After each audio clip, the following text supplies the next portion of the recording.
Hello buddies எல்லாரும் எப்படி இருக்கீங்க? இன்னைக்கு நம்ம சிக்கன் மோமோஸ் எப்படி செய்கிறதுன்னு பார்ப்போம். ஃபஸ்ட்டு ஒரு பாத்திரத்தில் மைதா மாவு எடுத்துட்டு தேவையான அளவு உப்பும் ஆட் பண்ணிக்கோங்க. இப்போது தண்ணி கொஞ்சம் ஆட் பண்ணி நல்லா மிக்ஸ் பண்ணிக்கோங்க.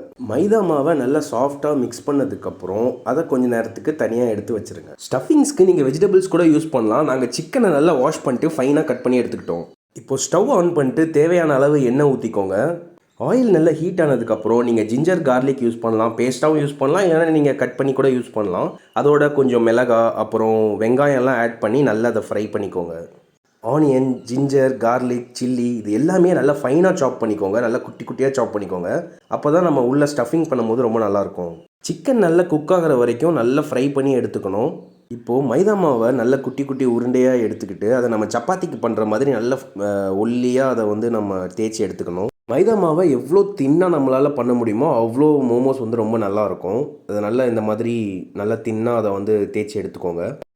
இப்போது நம்ம ரெடி பண்ணி வச்சுருக்கிற ஸ்டஃபிங் எடுத்து உள்ளே வச்சுக்கோங்க. ஸ்டஃபிங் வந்து நீங்கள் வெஜிடேரியனும் வச்சுக்கலாம், இல்லைனா வந்து நீங்கள் இந்த மாதிரி சிக்கனும் வச்சுக்கலாம். மோமோஸை நீங்கள் உங்கள் பிடிச்ச மாதிரி டிசைனில் நீங்கள் இது பண்ணி ரெடி பண்ணிக்கலாம். நாங்கள் வந்து இந்த சாரீக்கு ஃப்ளீட் வைப்பாங்க இல்லையா, அந்த மாதிரி ஒரு டிசைனில் நாங்கள் இந்த மோமோஸை ரெடி பண்ணியிருந்தோம். ஸ்டஃபிங்க்கு நீங்கள் வெஜிடேரியன் ஏதாவது பண்ணணும்னு நினச்சிங்கன்னா இதே மாதிரி ஜிஞ்சர் கார்லிக் பேஸ்ட் எல்லாம் போட்டு அதில் வெஜிடேபிள்ஸை நல்லா ஃபைன் சாப்ஸ் பண்ணி இந்த மாதிரி போட்டு எல்லாமே மிக்சர் வந்து இந்த மாதிரி தான் ரொம்ப ஃபைனாக இருக்கணும். இப்போது ஸ்டவ் ஆன் பண்ணிட்டு அதில் நம்ம இட்லிலாம் செய்வோம்ல அந்த கடாய் வச்சுக்கோங்க. இப்போது ஷாப்ஸில் வந்து மோமோஸ் செய்கிறதுக்குனே தனியாக இந்த தட்டெல்லாம் அவைலபிளாக இருக்குது. நாங்கள் இட்லி செய்கிற அதே தட்டை தான் யூஸ் பண்ணிக்கிட்டோம். அதில் கொஞ்சம் ஆயில் தேய்ச்சிட்டு அதில் நம்ம செஞ்சு வச்சுருந்தோம்ல மோமோஸ் அதை எடுத்து வச்சுக்கோங்க. மோமோஸ் நீங்கள் உங்களுக்கு பிடிச்ச எந்த ஷேப்பில் வேணாலும் செஞ்சுக்கலாம். எங்களுக்கு இது ஃபேவரேட்டுங்கிறதால இதில் செஞ்சுருந்தோம். மோமோஸை நீங்கள் எடுத்து வைக்கும் போது அது டேமேஜ் ஆகாமல் மெதுவாக எடுத்து வைங்க.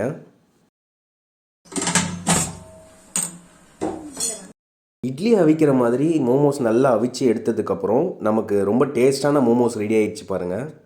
குக் ஆன உடனே சூடாக இருக்கும் போதே இங்கேருந்து எடுக்காதீங்க. அது வந்து அந்த தட்டில் ஒட்டிக்கும். அதனால் கொஞ்சம் அது ஹீட் கம்மியானதுக்கப்புறம் அதை எடுத்து வேறு ஒரு பவுலில் ட்ரான்ஸ்ஃபர் பண்ணி வச்சுக்கோங்க.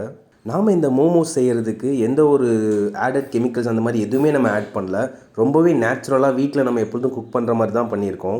டிஃப்ரெண்ட்டாக ஹோட்டலில் இருக்கிற மாதிரி சாப்பிடணும்னு நினச்சா இந்த மாதிரி மோமோஸ் ட்ரை பண்ணுங்கள். இதுக்கு நம்ம கூட ரெட் சட்னி வீட்டிலேயே செஞ்சு வச்சோன்னா இன்னுமே டேஸ்ட் ரொம்பவே நல்லாயிருக்கும்.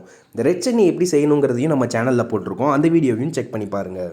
மோமோஸ் நம்ம கடையில் சாப்பிட்டோன்னா ரொம்ப காஸ்ட்லியாக இருக்கும், அப்படி இல்லைன்னா ரொம்ப அன்ஹைஜீனிக்காக இருக்கும். இதில் அவங்க சோடா உப்பு தேவையில்லாத கெமிக்கல் சாசஸ்லாம் யூஸ் பண்ணுவாங்க. ஆனால் இந்த மாதிரி நீங்கள் வீட்டில் செஞ்சு சாப்பிட்டீங்கன்னா டேஸ்ட்டும் ரொம்ப சூப்பராக இருக்கும், உங்கள் ஹெல்த்துக்குமே ரொம்ப நல்லது. பாய் பாடிஸ், டேக் கேர்.